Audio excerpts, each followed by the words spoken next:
name is Stephen Abkin. I go to Grossmont High School. I live in El Cajon, California, which is in the East County of San Diego, and I am 18 years old. So I do many hobbies, but one of the main things I do is competitive bowling.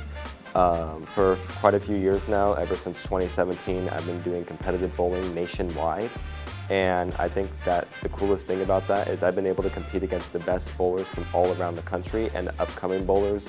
There's one bowler that I look up to named Elias O'Halloran, and he is an upcoming junior bowler. Amazing. He won national championships at 12 years old, and I bowl against him all the time on the tour. And I was able to beat him sometimes, but most of the time I don't beat him. But I think just having that experience to go against people who are on the level of professional bowlers at such a young age, it inspires me to keep pushing it myself. Some of my favorite accomplishments have to include winning one of my first regional tournaments. When I won that first regional tournament, and these are 8-hour long tournaments, and just you begin with the qualifying round, then you go to the next round, which is a match play round, and then you go to a step ladder round, and those, you're bowling about 10 to 15 games, if not more, depending on the tournament format. I think being able to persevere and not just give up after having a bad game within that 10 to 15 game stretch and really come back at the end, that's what really, I would say, is my biggest accomplishment. Also, throwing a perfect game was a huge accomplishment for me, and be able to finally get through there, because it took me about 15 times of having the first 10 strikes or more, and I would just get a bad luck carry is what we call it. If you get bad luck, it's bad carry in bowling.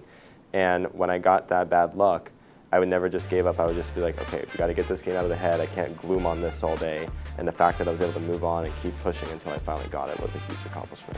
I started bowling when I was 4 years old. I got inspired from just getting a Wii for Christmas one day in the middle of 2008, I think was the Christmas, and my mom got me a Wii.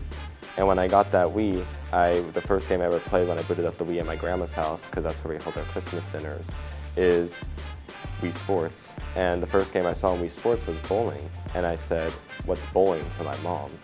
And she responded with, "Oh, it's a game where you throw a ball and you hit some pins." And I didn't know what the pins were at the time either.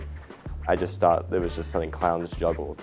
But I was able to boot up the Wii, and I kind of got the concept of bowling with the little Wii remote.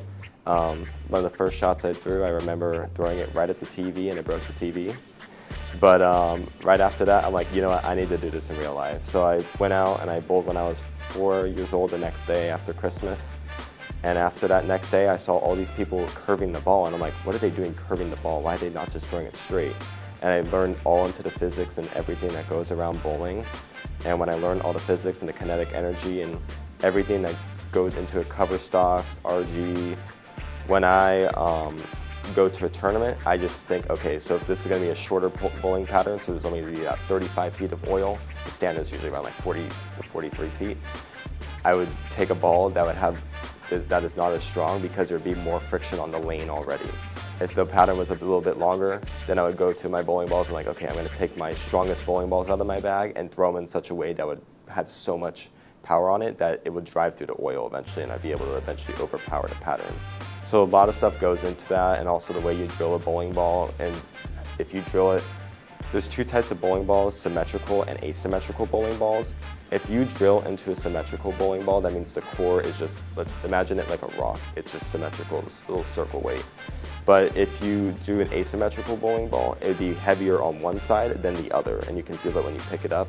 But that helps you sometimes, as that little weight unbalance is able to help you drive through that oil.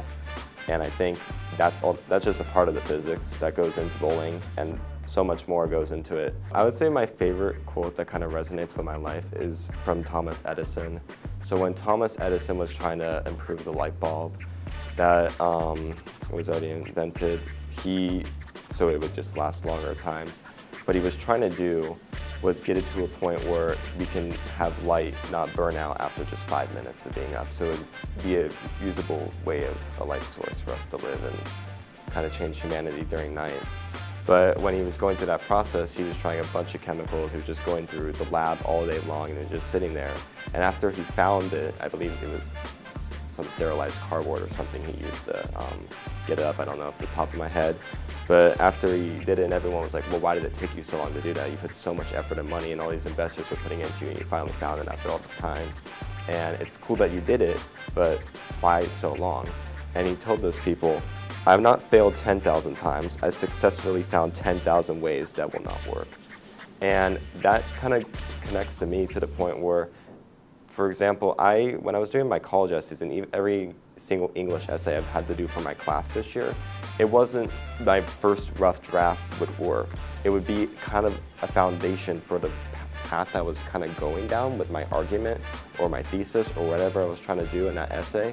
But I would always go back and I would revisit it about 3 to 5 times throughout the day, and it'd be like, okay, this is my base, I like where this is going, and I'll make an edit here, make an edit there. And throughout about the whole week or two, whenever I had to get it done by, I would always be editing it, and I would sleep on it and like, actually, I don't like this, and I'm gonna change it the next day. Or actually, I think this would be a good point to touch on more and kind of connect it back to my thesis or my argument or my claim. Or this will speak more to me about myself and connect it to a personal anecdote rather than using a historical example as it adds to the evidence in the essay. And being able to do that and just accepting that you're not always right and nothing will ever be perfect the first time you do it, I think that's just a good growing point in my life to go off of.